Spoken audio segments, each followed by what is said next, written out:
I'm your host, Zach Duggar. Now, have you ever thought about different ways that you could make money? Have you ever thought about the fact that you could potentially contract with the US government and the military?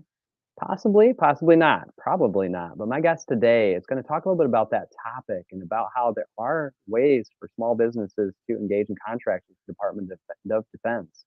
So, Ricky Howard, I want to thank you for joining me on the show today. Hey, thanks for having me on, Zach.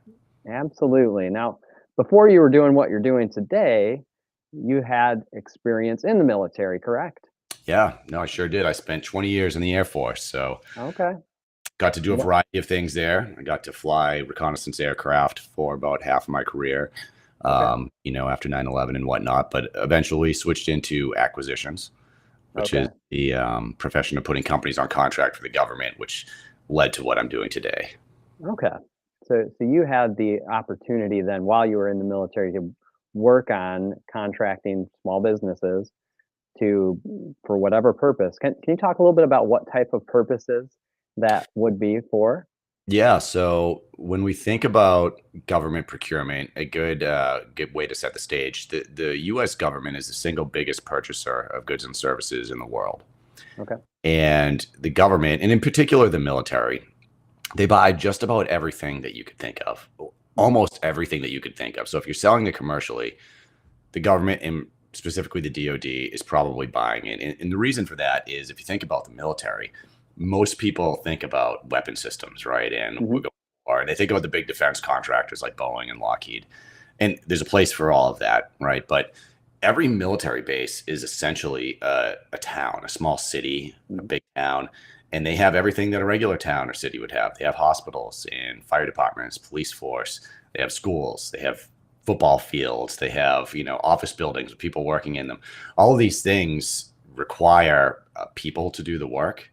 They require products to support that. So, whether we're talking about landscaping or construction or accounting and bookkeeping or marketing, email marketing, even, Mhm. all of these things are purchased by the US government, in addition to things like, that you may associate with it a little bit more closely, like cybersecurity and Mhm. software as a service and innovative technologies and VR and training. So I only say this to let people know that there's amazing opportunity here. It's a huge opportunity, and it's one that most businesses are not going after.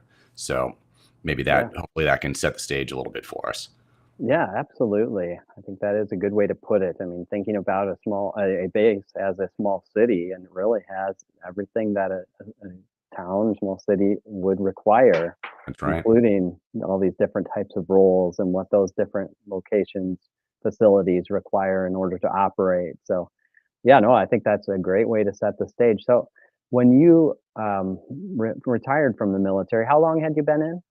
I was in for 20 years, almost 20 on years. the dot. Okay. All right. All right. And kind of set the stage with your role in acquisitions to do what you're doing now. Now, how long was it before you started the work that you're doing now? It was about 6 months. Okay. I had done. I mean, I've done several deployments, but we did something Uh-huh. called a 1 year remote towards the end. So I was in the Yep. Saudi Arabia for a year, and I was a little burnt out when I by the time I hit Yeah. my 20 year mark. So I had no intention of actually going into this. I was helping my wife with her real estate company, Okay. but it was about 6 months in where I really started feeling the pull back, and I was ready to start re-engaging. And that's when I started DoDContract.com, our Yep. training academy, and the podcast, also DoD Contract Academy, which anyone can listen to. Okay. All right. So 6 months out, got things started, kind of revitalized, a little bit re-energized. Right. Yeah. Had you had any thoughts about this before when you were in the military, when you're working in acquisitions? I did. I was pretty sure that I wanted to start a business. I Okay. wasn't necessarily sure that it was going to be this, which is Yeah. mainly consulting, training, coaching that I'm doing now. But that's what, the universe kind of aligns for you sometimes. And, Yeah. it's actually kind of funny because I was learning a lot about sales because I hadn't, no business experience really. Go outside of government acquisitions and helping my wife with real estate. We worked so hard for leads and for Mhm. marketing and sales and all of that. we were doing great, but it wasn't lost on me that companies were just reaching out to me cold because they knew that I had this experience and were offering me consulting gigs and, to help them sell to the government. So, that obviously led me to what we're doing today. And so I don't look a gift horse in the mouth. And, so that's kind of my unfair advantage. But yeah, no, haven't looked back and really enjoy what we're doing. And I really enjoy helping companies, small businesses in particular, and entrepreneurs selling to the government, winning their first contracts. Yeah, when someone comes knocking on your door and offering money for you to help them, I mean, that's a hard one to turn back on, and I It's a see good it. sign, right? So it's Yeah, product market fit, right? So your expertise, and is it valuable? Can you help people?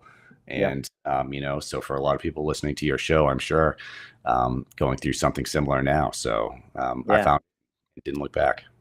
absolutely. Yeah, that's the truth is finding something that's a good market fit and that fits your expertise and that you can just help others and fulfill a need. So Yeah. you were able to start by helping companies that were already reaching out to you. And how have you done anything to help kind of scale that up and to increase your outreach to others to help bring in additional awareness? Yeah, so I feel like I've done almost everything there is to to do that. And some of that stuff has worked and some of it hasn't. Okay. Some of the things that has worked is so for one, email marketing is not dead. And that is something that, I got a lot of my initial clients from email marketing. And, people would Mhm. subscribe to a list on our website at dodcontract.com. And, they would receive updates, newsletters, things like that. And I would put in, hey, you can sign up for a consultation here. You can, buy this coaching package or this course here. So we had Mhm. courses, things like that. But then, thinking about it more big picture, that's great for the initial sale and whatnot. But our podcast, and this is probably something you're doing now with your podcast is great because now people that are really interested in the subject matter can listen to you, and they really feel like they know you when they're Mhm. listening to the podcast for a long time. And so that did a lot to bring us great clients that we still have today. Our YouTube channel is growing, DoD Contract Academy again. So you can find it there. And that is also bringing people to us. So, and probably the most recent thing is we did just launch a book on Amazon. It's called Okay. The Government Contract Planner. And that you'll have to follow up with me in 6 months, and I'll tell you how it did then. But right now, it's getting great reviews, and we offer a free course associated with that. So it is bringing some people to the website, and we'll see how that works. So that's the latest way of kind of expanding, what we're doing and making people aware of it.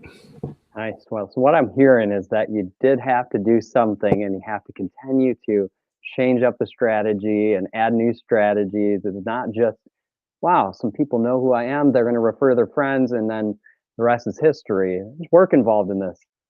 Yeah, no, there's definitely work. And hey, look, everyone, if you find luck and you're prepared to act on it, that's great. But Mm, if you do have something, you do have to put a certain amount of work in to keep that momentum going, or to create it to begin with. So, yeah. especially something like consulting, this is a business where you have to keep bringing clients in, and that requires reaching out to people and finding the best way of letting people know you're out there. Yeah. Yep. That absolutely makes sense. Now, with the academy, essentially, are you then? Is it something that someone works with you directly, or is that pre-recorded, like trainings, lessons? Yeah, so right now it's more of a coaching program. Now I Okay. mix up the offers now and then. So usually twice a year I let people come in to and there would maybe be weekly coaching associated with that. And that was kind of traditionally how I started it. Okay. Higher end clients are in coaching programs with us directly. So, and right now that's all I'm offering. So if you went to the website right now, you would have the ability to schedule a consultation, and then we'd meet Mm, and talk about a coaching practice or a okay. coaching schedule for you. And that to me works the best because every business is a little bit different. Mhm. The government buys things in different ways, actually. So if you're selling landscaping services, the US government is probably buying that differently than office supplies or software as a service, right? So Yeah. what we want to do in different agencies will buy those things, different offices within them. So when I'm working with someone one-on-one, we're able to determine a profitable niche that they can go after and then put a system in place. We have a CRM tool to go after that, and it's going to be customized for each one. And that's where we see the most success. So that's where we're at right now. Okay. So if I was a small business that had some service that I thought the government might be interested in or that would be a benefit, I couldn't is there no website or something I could just go look up and just put my information in? A little more complex than that? No, you can. It's not that complex. You can go Okay, to usaspending.gov. That's a okay. free website from the U.S. government. This is one of the great things about selling to the government, and Yep, trust me, there are some drawbacks, right? But one of the nice things is that and it's referred to as the public sector. So if people don't know, but the public sector when the U.S. government buys something, all of that information is public, mhm, with the exception of some classified contracts. So, okay, and there's hundreds of pieces of information that are available per contract. So you can go on and see. So for instance, usaspending.gov, if you go to that website and look up spending analytics, you can look at it by year. I like to go back 2 or 3 years. And so whatever your niche is, you can go in there. I would hit maybe 2023, 22, 21, and go to something called NAICS code or PSC code. mhm, Those are just fancy names for, the government puts a digit, like, 5 or 6 digit code associated with different industries. So if you're an accountant, if you're in marketing, or if you're software, you can find something in there that is identified with what you do. And then that will then bring up how much spending year over year the government is on, and it'll show you the exact contract. So there's a lot of information that you can get there. And mhm, that's a good way of seeing, hey, does the government buy what we sell? You can also segment it by small business. So, okay, well, the yep, government spends $3 billion a year in, construction. It's actually a lot more than that, but just yeah, giving you an example. You click small business, maybe see that it's $1 billion a year, and that it's, maybe it's the VA and the Air Force that are doing most of that mhm, small business spending. So you can get really targeted at, who buys what you sell, how much you're spending, and then you can also look at your competitors and see what they're doing year over year. yeah.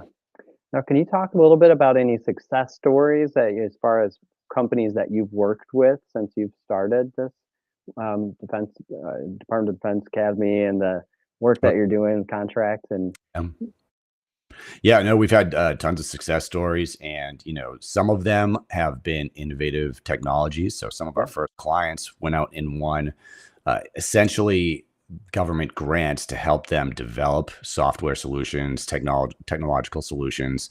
Right away. We have other clients that have done 10, $20 million in contracts to do putting training systems in place for security forces. We have a woman-owned cybersecurity company that won a $200 million blanket purchase agreement recently. mhm, So there's a lot of success out there, but I will say this, just because there's some voices out there on social media and mhm, YouTube that talk about winning contracts fast and all of this. You do need to understand that selling to the government is the long game, so it's not the short game. Any story of fast success is usually there was a lot of luck and timing involved there.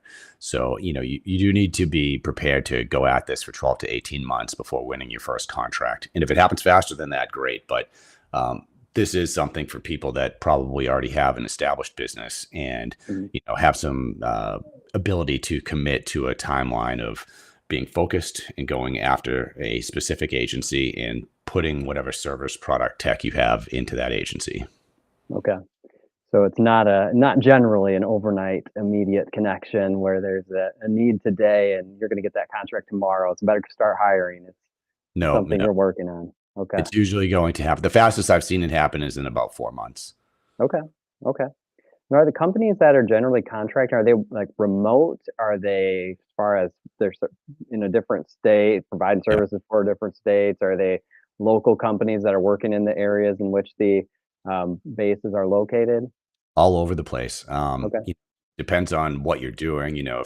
If you're a landscaping company and a small business, you're probably focused on bases, military bases, government organizations that are near you. But we have plenty of companies that are providing products, services. If you're selling something like software as a service, you could sell it worldwide, and you don't Yeah. have to leave your current location.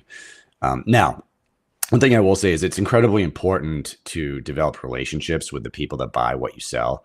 In the government, it's far less than 1% of people in the government will ever be able to buy what you're selling. So, identifying those people that buy what you sell and then developing a relationship with them is pretty critical. So, I will routinely fly out and meet our customers, Mm. government customers, just to, have lunch, give a brief, hear how our product service is doing. Those type of things are pretty valuable. So, if you have those bigger contracts with the government, it makes sense to either go out there or have someone from your team go out there and do that periodically. Okay. Yeah, the networking, the relationship building, just like in most businesses, sounds like Yeah, it's very important. it is. People trust people that they get to know and have a rapport with. I Mhm. definitely can see that. Any products or services that were, like, from a perspective of somebody who has not any familiarity with this, products or services that people wouldn't even think about, that they wouldn't realize that, "Oh, that is something that the government, may be interested in, or that service." Yeah, no, I mean, there's a lot. I can remember some advertising and marketing people coming to Mhm. me a couple of years ago, and they were surprised that the government actually spends, millions of dollars each year on things like advertising, or even Yep. people that can run social media campaigns. That's not something you would normally think of as a government spend, but it is. I had someone come up to me who taught piano lessons, and we found. I think we didn't find contracts for piano lessons, but we did find where the government was paying people to play piano recitals or something. Performances. Throughout the government. So there's a lot of different Wow. areas that you could focus on, and then just some of the traditional stuff. If you're in accounting, there's tons of work there, bookkeeping, things Yep. like that. All of the manual trades, the government needs those things on the different bases. So it is almost limitless, but it does, like we talked about earlier, it makes sense to go to something like USA Spending because, for Mm. instance, if you're a piano player, you're probably not going to build a business off of selling piano performances to the government. That, those are kind of one-offs. But, Yep. if you are, in IT or cybersecurity, I mean, the government is spending multiple billions of dollars a year on those type of services that you could very easily build a business off of something like that. So, Yeah. yeah, I would just do your due diligence and then, maybe head over to the website and see if we can help you out. Yeah, no, absolutely. So if somebody is interested in finding out more about the services and support that you provide, what is the best way for them to connect with you? Yeah, best thing to do is go to dodcontract.com. Okay. You can go there. You can find me on LinkedIn as well, Yep. but dodcontract.com is probably the best way. And then if you just want to learn more, I would check out the podcast or the YouTube channel. We interview a lot of companies, so you could probably Yep. find a company interview that we've worked with that is similar to yours, hear their story. So sometimes it's great to listen to me talk about, the different tactics and strategies, but I think sometimes it resonates more to listen to a company that's been through it and kind of started it from scratch and how they're doing. Yeah, it's like it's real life. This is what they're doing. They're actually making it happen. So, um, Exactly. what was the name of the podcast again? The podcast is DoD Contract Academy. Okay. Same with the YouTube channel, correct? That's right. All right. Well, I definitely would encourage people to check that out, especially if you're in any of these industries that may have that potential to work with the government. There's an opportunity here to increase impact your bottom line, and possibly even substantially, because of the amount of needs there are that exist in both nationally and worldwide, as Ricky mentioned. So, with one other question, I like to ask all of my guests: if you were to be handed $1 million today, and you had no restrictions attached to that, what would you do with that money to either invest it in your business or another endeavor, and why? Yeah, that's a good question. I find that the most valuable resources for my business have been the people that I've worked with. Mhm. So I would probably start off by bringing some extra help for, my assistant who's definitely overworked. And so I can think of a couple positions that I would probably hire for, and then maybe automating some of that process that we talked about, which the marketing and the sales process, right? Which needs to happen. You're running a business, Mhm. easy to get caught in that cycle where you're selling, selling, selling, and then you have all the work in and you have to do, and then Yep. doing the work, the sales drops off. So, you kind of get this sine wave of, feast. Mhm. So I think investing more in keeping that process alive and constant is where I would be focused. Yeah, with all the AI and different systems that are in place for automation, yeah, I can see that. There's opportunity there. Oh yeah. Uh, Ricky, I wanna really thank you for joining us for the show today. It definitely is enlightening to hear about how this opportunity could impact so many small businesses and already does, and how you can support them and kind of working through that process each step of the way. Great. No, it was great to be here anytime. And yeah, and if you ever want to have me back on, just let me know. And just so I get it clearly, Lieutenant Colonel, right? That was their your Well, that was my rank when I retired, but now it's all just Mr. right. Howard or Ricky. All right. So, Ricky, again, for those that want to check out the work that he's doing, DoDContract.com, DoD Contract Academy for the YouTube channel or the podcast. Absolutely worth your time checking him out. So, thank you again.